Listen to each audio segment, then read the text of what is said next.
Мире не осталось искренних чувств. Я теперь иду и тут каждую боюсь.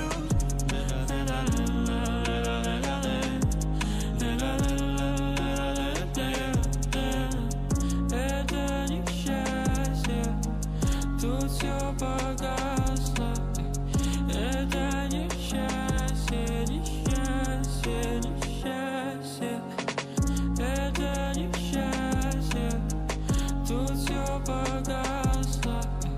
Это несчастье, несчастье. Ты мне говоришь люблю, но это в голове много мыслей у меня. Что если тебе не даю?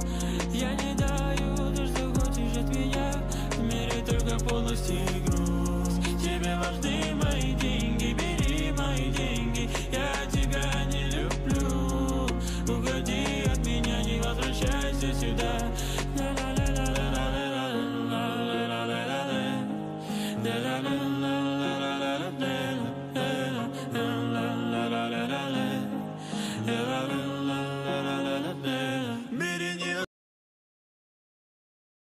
Kali ini kita akan melakukan beberapa exercise menggunakan botol.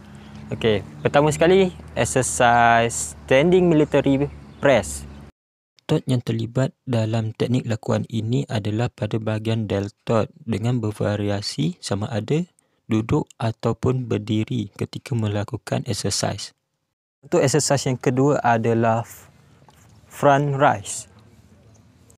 Teknik front raise, otot yang terlibat adalah posterior deltoid dengan variasi lakuan sama ada berdiri ataupun duduk.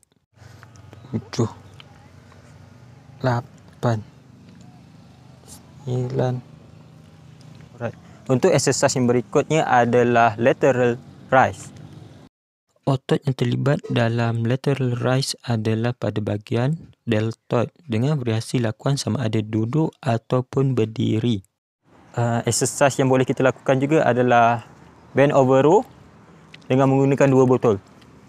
Untuk teknik lakuan ini, otot yang terlibat adalah latissimus dorsi, trapezius dan juga rhomboid. Exercise yang boleh dilakukan juga adalah tricep squat draws. Otot yang terlibat dalam teknik lakuan ini adalah melibatkan pada bahagian deltoid. Okey, exercise yang dilakukan adalah untuk toning pada bahagian arm, iaitu pada bahagian shoulder, bahagian chest. Berdasarkan pada exercise yang dilakukan tadi, boleh kita lakukan training dengan menggunakan dua botol, iaitu dengan melakukan 2 set atau 3 set dalam melakukan exercise tersebut. Kita boleh mengulangi atau melakukan repetition mengikut kemampuan. Contoh daripada yang rendah ke tinggi. Contoh melakukan repetition sebanyak 5 hingga ke 10 kali, dan kita juga perlu menggunakan load atau volume yang bersesuaian pada permulaan exercise. Jawab soalan yang ketiga, iaitu bagaimana latihan dapat digunakan dengan pemboleh ubah latihan kekuatan yang berkaitan dengan tujuan toning badan. Okey, sebelum itu kita kena tahu beberapa prinsip dalam latihan kekuatan. Antaranya adalah progressive overload, training to fatigue, specificity dan juga periodisasi. Okey, contoh-contoh latihan seperti bend over row, front raise dan lateral raise boleh digunakan dengan kita mengubah pengoleh ubah latihan kekuatan untuk tujuan toning badan. Okey, kita boleh melakukan pengulangan dalam jumlah yang tinggi dalam exercise bend over row. Contoh kita melakukan repetition sebanyak 15 ataupun lebih menggunakan load ataupun volume yang ringan untuk beberapa set, contoh dalam 2 hingga ke 4 set.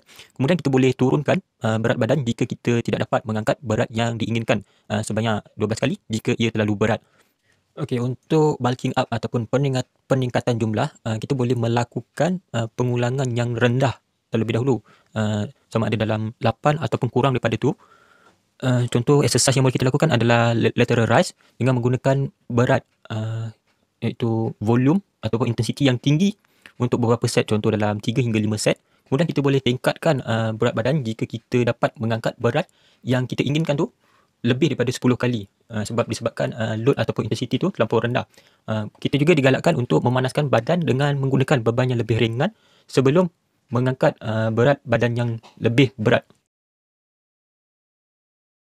Pemilihan exercise adalah penting dalam kekuatan otot untuk pembentukan atlet. Contohnya dalam atlet kayak, exercise yang sering digunakan adalah exercise yang melibatkan upper body. Contoh bend over row. Okay, contohnya ketika atlet ingin membuat kayuhan, mereka memerlukan kekuatan otot pada bahagian bicep, deltoid dan juga pada bahagian otot yang lain yang terlibat. Kemudian kita boleh boleh ubah daripada latihan kekuatan tersebut dengan kita meningkatkan intensity, set, repetition dan juga tempo dalam melakukan exercise tersebut. Kita boleh melakukan beberapa set, contoh kita ambil set dalam 2 hingga ke 4 set, dan kemudian kita melakukan pengulangan repetition sebanyak 10 hingga ke 15 kali, dan kemudian kita melakukan dengan intensiti yang berganda. Contoh daripada yang rendah kita bertambahkan dia punya volume atau load ya. Kemudian kita menyesuaikan dengan tempo yang sesuai. Contohnya selama ini tempo yang lama kita singkatkan kepada 5 hingga ke 7 saat dalam setiap set. Kemudian kita memberi waktu rehat yang sedikit. Contohnya dalam sebelumnya dalam 6 hingga 75 saat, tetapi kita kurangkan kepada dalam 30 saat untuk dalam satu set ulangan.